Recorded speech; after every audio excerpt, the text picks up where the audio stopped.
Gadis ini bernama Maya. Dia adalah seorang gadis berusia 18 tahun yang tinggal di sebuah rumah sederhana di tepi pantai bersama ayah dan adik kecilnya. Sejak ibunya meninggal beberapa tahun lalu, Maya mengambil peran besar dalam merawat keluarganya.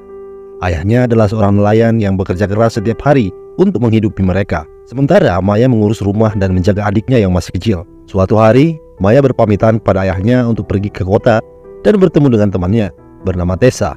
Ayahnya mengizinkan meski Maya berjanji hanya akan pergi sebentar karena adiknya sedang menunggu di rumah. Setibanya di kota, Maya bertemu dengan Tessa yang tampak ceria seperti biasanya.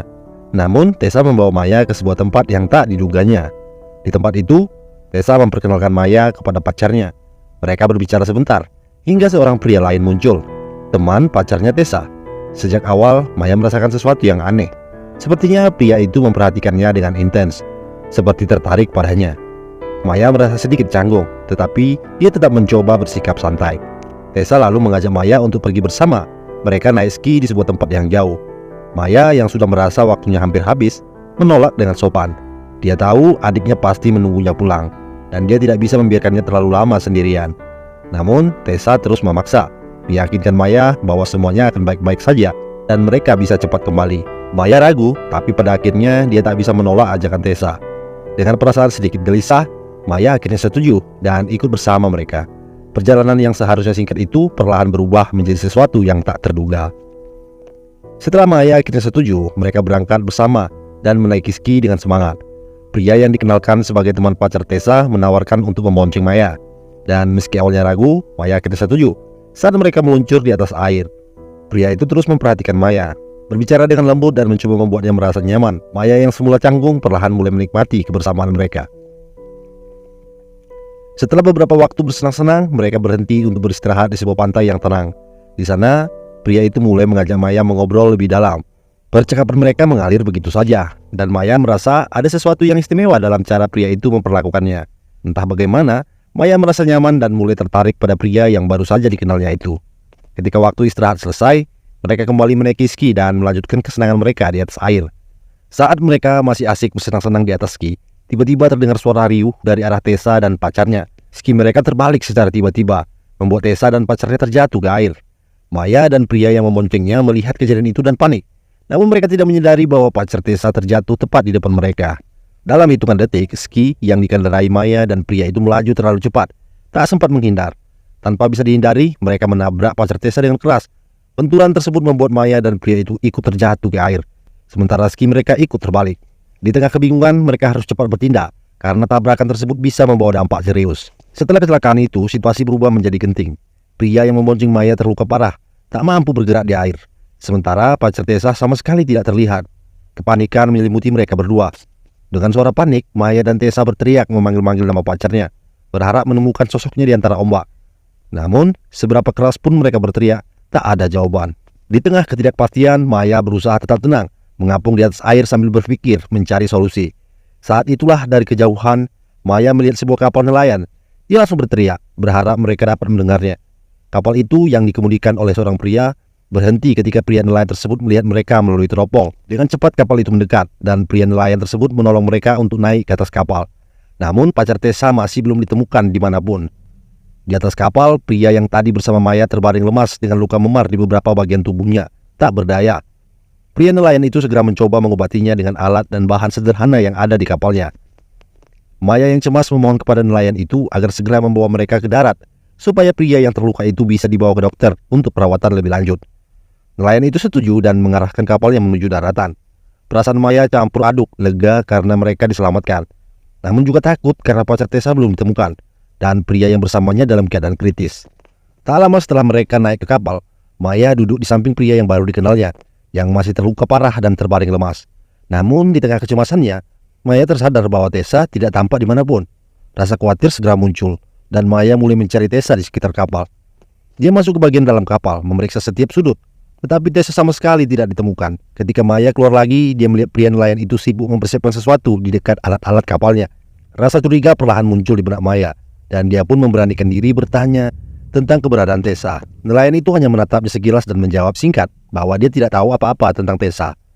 Jawabannya yang datar dan dingin membuat Maya semakin bingung dan cemas. Dia merasa ada sesuatu yang tidak beres. Nalurinya mengatakan bahwa nelayan itu mungkin menyembunyikan sesuatu. Saat Maya hendak bertanya lebih lanjut, tiba-tiba nelayan itu bergerak cepat dan menyerangnya. Sebelum Maya bisa melawan atau berteriak, nelayan itu menekan kain yang sudah dibasahi dengan obat bius ke wajahnya. Maya berusaha berontak, tetapi semakin lama napasnya semakin lemah dan pandangannya mulai kabur. Dalam hitungan detik, Maya pun kehilangan kesadarannya, jatuh pingsan di dek kapal, tak berdaya di tangan nelayan misterius itu. Setelah beberapa saat, Maya akhirnya terbangun dalam keadaan linglung. Kepalanya terasa berat dan butuh beberapa detik baginya untuk menyadari apa yang terjadi. Ketika kesadarannya pulih, dia menyadari bahwa dia terkunci di sebuah ruangan gelap dan sempit di dalam kapal. Dia melihat Tessa juga di sampingnya, yang terbangun dalam keadaan bingung. Maya panik sejenak dan langsung menyadari bahwa pria yang bersamanya yang terluka parah tidak ada di dalam ruangan itu. Ternyata dia terbaring di luar, dibiarkan sendirian tanpa pertolongan. Dengan perasaan kacau, Maya mulai memeriksa setiap sudut ruangan, mencoba mencari jalan keluar. Namun, semua pintu dan jendela tertutup rapat. Mereka benar-benar terjebak. Saat Maya terus mencari celah untuk melarikan diri, Tessa yang masih kebingungan tiba-tiba melihat sesuatu di tempat tidur kayu di sudut ruangan. Di atas papan kayu yang sudah usang, ada sebuah coretan kasar yang bertuliskan kata tolong. Coretan itu membuat darah Maya berdesir. Mereka berdua saling menatap, dan seketika itu juga mereka sadar bahwa mereka dalam keadaan bahaya besar. Ketakutan menyelimuti mereka. Tessa mulai menangis, sementara Maya berusaha keras untuk tetap tenang, meski perasaannya juga penuh ketakutan. Mereka tak tahu apa yang akan terjadi, tapi jelas mereka harus segera mencari cara untuk keluar sebelum terlambat. Suasana ruangan yang sunyi dan tertutup membuat mereka semakin tertekan. Sementara waktu terus berjalan tanpa kepastian. Beberapa jam telah berlalu sejak kapal itu mulai berjalan, dan Maya serta Tessa masih terkunci di dalam ruangan sempit itu. Ketidakpastian dan ketakutan terus menghantui mereka, tanpa tahu apa yang harus dilakukan. Mereka hanya bisa duduk diam, berharap ada keajaiban yang bisa menyelamatkan mereka. Setiap detik terasa sangat panjang, dan mereka mulai merasa putus asa. Tiba-tiba, pintu di atas mereka terbuka, dan sosok pria nelayan itu muncul di ambang pintu, membawa makanan dan minuman. Maya yang sudah merasa sangat cemas dan takut, segera memanfaatkan kesempatan itu untuk memohon. Dengan suara yang penuh harapan, dia bercerita tentang adiknya yang sedang menunggunya di rumah. Maya memohon agar pria itu melepaskan mereka, karena dia tidak bisa meninggalkan adiknya sendirian. Namun, bukannya merasa iba, pria itu justru marah. Dengan nada kasar, dia membentak mereka, memperingatkan bahwa jika mereka terus berisik dan meminta-minta, dia tidak akan memberikan makanan dan minuman lagi. Kemarahannya membuat Maya dan Tessa terdiam sejenak, ketakutan akan ancamannya. Maya masih mencoba untuk memohon sekali lagi, berharap hatinya akan luluh. Namun pria itu tidak peduli. Dia dengan kasar menutup pintu atas dan menguncinya kembali dengan suara keras. Suara pintu terkunci membuat perasaan mereka semakin tenggelam dalam keputusasaan. Tidak ada lagi yang bisa mereka lakukan saat ini, kecuali menangis dalam keheningan, menyadari bahwa mereka benar-benar terjebak dalam situasi berbahaya. Di atas kapal, nelayan itu sedang asik memancing sambil membersihkan ikan yang baru ditangkapnya. Dia tampak menikmati hasil tangkapannya, memasak makanan dengan senyum puas, sementara di bawah, Maya dan Tessa masih terkurung di dalam ruangan sempit tanpa kepastian. Tiba-tiba, Maya mendengar suara dari luar yang membuatnya berhati-hati. Suara itu semakin mendekat, dan saat mengintip melalui celah, dia melihat sebuah kapal lain datang menghampiri kapal mereka. Rasa penasaran membangkitkan harapan di dalam hati Maya. Ternyata nelayan itu menunggu kedatangan seseorang. Seorang pria berpakaian dokter melangkah turun dari kapal dan langsung menuju ke arah pria yang terbaring tak berdaya. Maya menahan napas saat melihat dokter itu memeriksa keadaan pria temannya, berbincang dengan nelayan sejenak tentang kondisi luka-lukanya. Maya dan Tessa berharap dokter itu akan membantu mereka, tetapi tanpa bisa keluar dari ruangan, mereka hanya bisa menyaksikan dari kejauhan. Setelah beberapa menit, dokter dan nelayan itu mendatangi pintu ruangan tempat Maya dan Tessa terkunci. Ketegangan terasa meningkat saat pintu dibuka, dan Maya serta Tessa bingung melihat apa yang akan terjadi. Dokter itu melangkah masuk dan langsung memeriksa Tessa yang tampak ketakutan dengan situasi yang tidak jelas. Maya berusaha menenangkan temannya dengan mengatakan tidak apa-apa. Setelah dokter dan nelayan memeriksa Tessa dan Maya, mereka meninggalkan ruangan dan mengunci pintunya kembali. Di luar, Maya dan Tessa terkurung dalam ketidakpastian. Sementara nelayan dan dokter itu berbincang di ruangan lain. Dalam perbincangan tersebut, dokter mulai membahas harga. Ternyata mereka terlibat dalam sindikat penjualan ilegal, sebuah kegiatan yang sangat berbahaya. Setelah tawar-menawar harga, mereka tampak sepakat dan kemudian bergerak menuju pria yang terbaring tak berdaya di luar. Maya yang penasaran mengintip melalui celah pintu, dan pemandangan yang dilihatnya membuat hatinya berdegup kencang. Dokter mempersiapkan peralatan medisnya, dan mereka membaringkan pria tersebut di atas ranjang yang ada di kapal. Maya merasa jantungnya bergetar menyadari bahwa sesuatu yang sangat buruk akan terjadi. Ketika mereka mulai melakukan operasi ilegal, Maya tidak dapat membendung rasa takutnya. Dia melihat dokter dengan tenang melakukan tindakan yang sangat kejam. mengambil bagian penting dari tubuh pria tersebut. Air mata mulai mengalir di pipi Maya saat dia menyaksikan hal mengerikan itu. Mereka putus asa dan tak berdaya. Dengan segenap keberanian, Maya mencoba mencari cara untuk keluar dari ruangan itu. Dia mencari-cari di sekitar, memeriksa setiap sudut, tetapi semua upayanya sia-sia. Pintu tetap terkunci dan tidak dapat menemukan cara untuk melarikan diri. Sementara itu, di atas kapal, dokter akhirnya menyelesaikan operasi dan tampak puas dengan hasilnya. Dengan tanpa rasa iba, dia membuang pria yang telah dirampas haknya itu ke dalam laut, meninggalkan Maya dan Tessa dalam keadaan terjebak dan ketakutan, terpisah dari kenyataan dan harapan untuk diselamatkan. Beberapa jam kemudian, dokter dan nelayan kembali ke ruangan tempat Maya dan Tessa terkurung. Dengan kekuatan kasar, mereka menarik Tessa keluar, membuat Maya berteriak dan berusaha melawan untuk menyelamatkan temannya. Namun, semua usahanya sia-sia. Nelayan itu mendorongnya dengan keras hingga Maya terjatuh dan tersungkur di lantai. Sementara itu, Tessa yang ketakutan dibawa ke ruangan lain untuk diperiksa kesehatannya. Maya yang sadar bahwa keselamatan Tessa dalam bahaya, mencoba mencari jalan keluar. Dia merasa putus asa, ingin melakukan apapun untuk menyelamatkan temannya. Di atas, Tessa dibaringkan di atas ranjang dan diikat dengan kuat. Dokter mempersiapkan alat-alat medisnya, bersiap untuk melakukan hal yang sama seperti pada pria sebelumnya. Ketika Maya berusaha keras untuk membuka pintu dan melarikan diri, dia beruntung menemukan kunci yang bisa digunakannya untuk membuka kunci pintu dengan kunci buatannya. Dengan hati-hati, Maya keluar dari ruangan dan mengintip keluar. Hanya ada dokter yang sedang fokus pada persiapannya.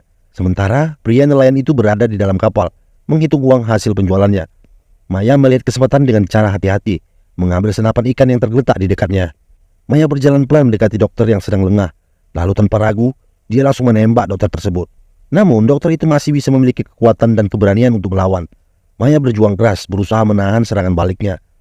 Dalam kekacauan itu, Tessa berjuang untuk melepaskan ikatannya. Setelah berhasil membuka ikatan di tangannya, dia dengan cepat menghampiri dokter dari belakang dan menghantamnya hingga tewas. Maya dan Tessa berpelukan, merasakan ketegangan mulai mereda, tetapi mereka tahu bahaya belum sepenuhnya berlalu.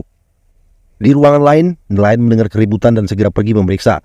Saat melihat keluar, dia menyadari bahwa Maya dan Tessa telah melarikan diri. Tetapi dia tidak tahu di mana mereka berada. Dalam kemarahan, nelayan itu merusak sekunci kapal agar mereka tidak bisa melarikan diri ke darat. Melihat ke arah kapal milik dokter yang terparkir tidak jauh dari kapalnya, nelayan itu yakin bahwa Maya dan Tessa pasti pergi ke sana. Dia buru-buru menyalakan kapalnya, tetapi mendapati mesin tidak mau menyala. Ternyata Maya telah merusak bagian mesin kapal sebelumnya. Sementara itu, Maya dan Tessa terombang-ambing di lautan, berusaha berenang menggapai kapal milik dokter tersebut. Tessa yang sudah kelelahan merasa tidak sanggup lagi. Dalam keadaan putus asa, dia meminta Maya untuk meninggalkannya daripada mereka berdua harus mati di lautan. Dengan berat hati, Maya menggelengkan kepala dan berkata, "Tidak, aku tidak akan meninggalkanmu. Aku akan kembali menjemputmu." Dengan semangat, Maya melanjutkan renangnya ke arah kapal, berjanji untuk menyelamatkan Tessa, meskipun rasa takut dan kelelahan mulai menghimpit mereka berdua. Setelah berenang dengan susah payah, Maya akhirnya tiba di kapal milik dokter. Dengan harapan bisa menyelamatkan Tessa, dia mencoba menyalakan mesin kapal, tetapi semua tombol dan pengaturannya membuatnya bingung. Ketidakpahaman ini membuatnya merasa putus asa, tapi dia tidak bisa menyerah. Maya kemudian mencoba menyalakan radio untuk meminta bantuan.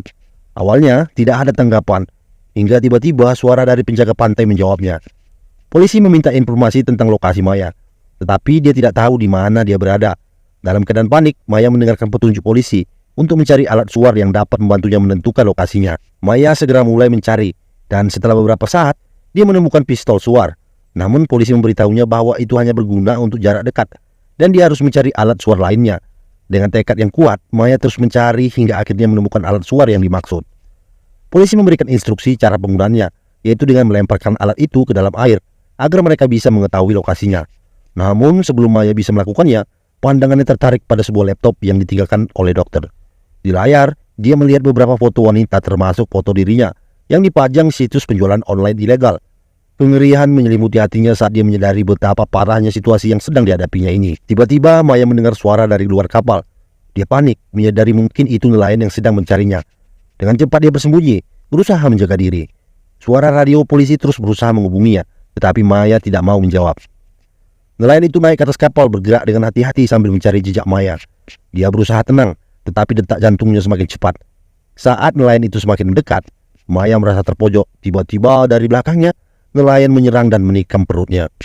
Maya langsung tersungkur lemas di atas kapal, merasakan nyeri yang tajam di tubuhnya. Nelayan itu berusaha menghabisinya, tapi Maya masih memiliki pistol suar di tangannya. Dengan sisa-sisa kekuatan yang ada, dia cepat-cepat mengarahkan pistol itu dan menembak wajah nelayan. Teriakan kesakitan lain itu menggema di atas kapal sebelum akhirnya dia jatuh terkulai dan tewas. Dengan napas tersengal-sengal, Maya merasa selamat dari serangan tersebut. Tetapi luka yang dideritanya membuatnya semakin lemah. Dalam keadaan tak berdaya, dia melemparkan alat suar ke dalam air. Namun karena terlalu lemah, alat itu hanya tersangkut di pinggir kapal, tidak mencapai air. Tak lama kemudian, Maya akhirnya pingsan, terjatuh dalam keadaan tidak berdaya di atas kapal, meninggalkan harapan untuk menyelamatkan Tessa dan dirinya sendiri. Beberapa jam setelah Maya pingsan, ombak besar mengguncang kapal, membuat alat suar yang tersangkut di pinggir kapal terjatuh ke dalam air. Alat itu akhirnya berfungsi dan mengeluarkan sinyal lokasi yang menarik perhatian pasukan penyelamat. Tak lama kemudian, helikopter yang membawa tim penyelamat datang melayang di atas kapal. Para penyelamat segera turun untuk mencari Maya. Mereka menemukan Maya yang tergeletak dan tak berdaya di atas dek. Dengan segera mengangkatnya dan membawanya ke helikopter. Namun tim penyelamat juga tidak melupakan Tessa. Setelah menyelamatkan Maya, mereka melakukan pencarian di sekitar area tersebut. Beberapa saat kemudian, mereka menemukan Tessa yang masih terapung di air, berusaha bertahan. Dengan cepat tim penyelamat menolongnya dan mengangkatnya ke dalam helikopter, memastikan bahwa dia juga mendapat pertolongan yang dibutuhkan. Setelah beberapa jam dalam perjalanan penyelamatan, akhirnya Maya dan Tessa tiba di darat. Mereka diangkut dengan ambulans yang berbeda. Namun, saat saling menatap, mereka merasa lega dan bersyukur karena telah selamat dari bahaya yang mengancam nyawa mereka. Di lokasi itu, ayah Maya dan adiknya terlihat cemas, bergegas mendekati ambulan untuk melihat keadaan putri dan saudaranya. Rasa haru dan syukur memenuhi hati mereka saat melihat Maya dan Tessa dalam keadaan hidup meski masih lemah. Setelah melewati pengalaman yang begitu menegangkan, Maya dan Tessa akhirnya dipastikan aman dan mendapatkan perawatan yang dibutuhkan. Film pun berakhir dengan menampilkan senyum lega di wajah Maya dan Tessa, serta kehangatan keluarga yang menyambut mereka kembali di rumah. Keduanya kini siap untuk memulai hidup baru, dengan harapan dan mimpi yang lebih cerah di hadapan mereka.